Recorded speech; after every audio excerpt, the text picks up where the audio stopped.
بسم اللہ الرحمن الرحیم۔ میرے عزیز، آپ کا سوال بڑا سخت اور تلخ حقیقت ہے۔ اس کو بات کرنے کے لیے ہر آدمی کو سوچنا پڑتا ہے کہ کون سی ایک وہ وجہ ہے جس کی وجہ سے ملک برباد ہوا ہے۔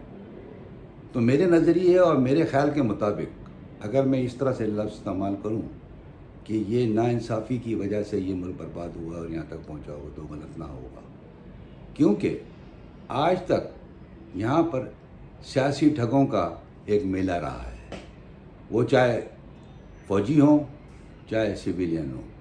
یہ دونوں وقتوں میں اپنے اپنے حساب سے اس ملک میں حکومت کرتے رہے، اور طرز حکومت کی اگر ہم بات کریں تو دنیا کے سارے فارمولے، چاہے وہ ڈیموکریٹک ہو، چاہے وہ پریزیڈنشل ہو، چاہے وہ کمیونزم ہو، چاہے وہ سوشلزم ہو، آئین کی روح سے اس میں ترمیمیں کر کر کے وہ اپنے مفادات اور اپنی طاقت کو بڑھانے کے لیے کام کرتے رہے، جس میں عدلیہ کا بہت بڑا رول رہا۔ ان کے سب غلط کام کو عدلیہ نے ویلیڈیٹ کر دیا اور کہا یہ صحیح ہے، اور ان کو اجازت دی کہ یہ کرتے رہے۔ آج تک 2020 میں تک ہم جب پہنچے تو عدلیہ کی شکل اس حد تک بگڑ چکی ہے کہ اس پہ جتنا بات کی جائے وہ کم ہے۔ عام آدمی بھی آج یہ محسوس کرتا ہے کہ انصاف نام کی کوئی چیز نہیں ہے، قانون کی کوئی پاسداری نہیں ہے، تو وہ غلط نہیں سوچ رہا، اس کی سوچ بالکل ٹھیک ہے۔ جو کچھ وہ دیکھ رہا ہے وہی کہتا ہے، لیکن اس میں اتنی طاقت نہیں رہی کہ وہ اس کے لیے کھڑا ہو۔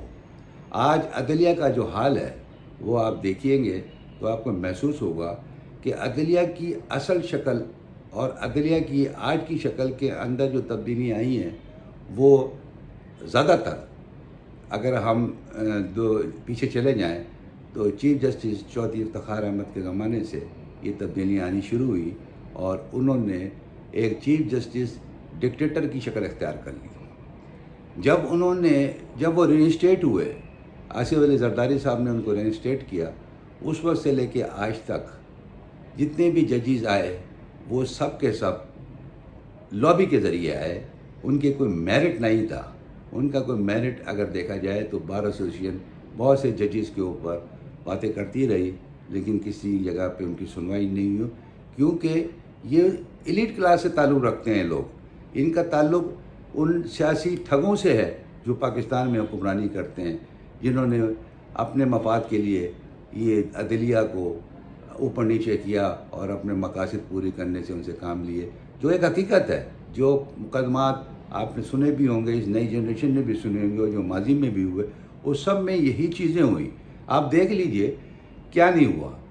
آپ نے یہ سیاسی ٹھگ، یہ آپ کے لیڈر ہیں، خاص طور پر آپ اس کو لے لیجئے، آصف زرداری صاحب کو لے لیجئے، وہ جوڈیشری کے متعلق کیا کہتا رہا۔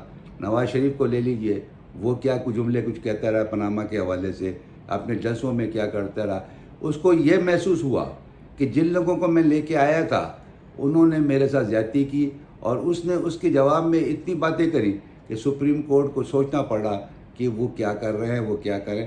لیکن پھر بھی آپ دیکھیے، سزائیں غریب لوگوں کو ملی، ایلیٹ کلاس کو نہیں ملی۔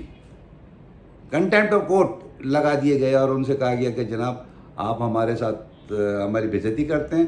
انہوں نے نواز شریف کو کچھ نہیں کہا، ان کی بیٹی کو مریم نواز کو کچھ نہیں کہا، زرداری کو کچھ نہیں کہا کہ اس کو جو ایک ورکر ہے جس کی کوئی شے نہیں ہے معاشرے میں، تو غریب آدمی کے لیے قانون بنا دیا گیا ہے، اور امیر آدمی اس قانون سے مبرہ ہیں، اور ان کے پاس اتنے وسائل ہیں کہ وہ کسی طرح سے بھی معاملات کو سٹاس آؤٹ کر لیتے ہیں۔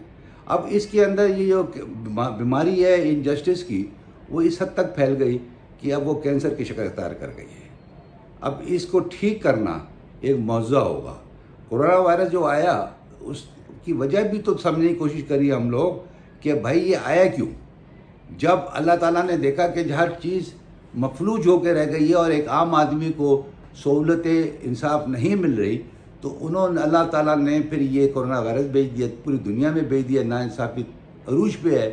لہٰذا اب یہ ہوا کہ کورونا وائرس خود تلاش کرتی ہے کہ بھائی کس نے ناانصافی کی ہے، اس کو ہسپتال پہنچا دیتی ہے، ٹرائل کرتی ہے۔ جب اس کا ٹرائل تکلیف پوری ہو جاتی ہے تو کہتی ہے کہ اب تمہارا ایگزیکیوشن ہے اور مر جاؤ. اور اس کو نماز جنازہ اور اس کو تدفین کے اندر بھی لوگوں کو یہ عبرتناک موت ہے. یہ میرے ساتھ بھی ہو سکتی ہے, ہم بھی گناہ گار ہیں, ہم بھی اس ملک کے باشندے ہیں, یہ آپ کے ساتھ بھی ہو سکتی ہے. اس سے سبق سیکھیں گا اللہ تعالیٰ آپ سے کتنا ناراض ہے. اگر آپ نے اس کو راضی کرا تو انصاف ملنا بھی شروع ہو جائے گا اور اس میں وقت لگے گا, لیکن ایک نئی راستہ, نئے رویے. اب عدالتوں کا حال میں آپ کو بتاتا ہوں. عدالتوں کے اندر یہ حال ہے کہ تقریباً جتنے ججز بھی ہمارے یہاں سب آرڈینیٹ جوڈیشن میں بیٹھے ہوئے سب میرٹ پہ کوئی نہیں ہے, سب سفارشی ہیں. وہ سن آف سوائل ہیں, ان کو پرائرٹی ہے, اقرا پروری اس کو آپ کہتے ہیں, ان کو رکھا جاتا ہے. اب وہاں پر جو مقدمات ہیں وہ پیسوں کے حساب سے چلتے ہیں.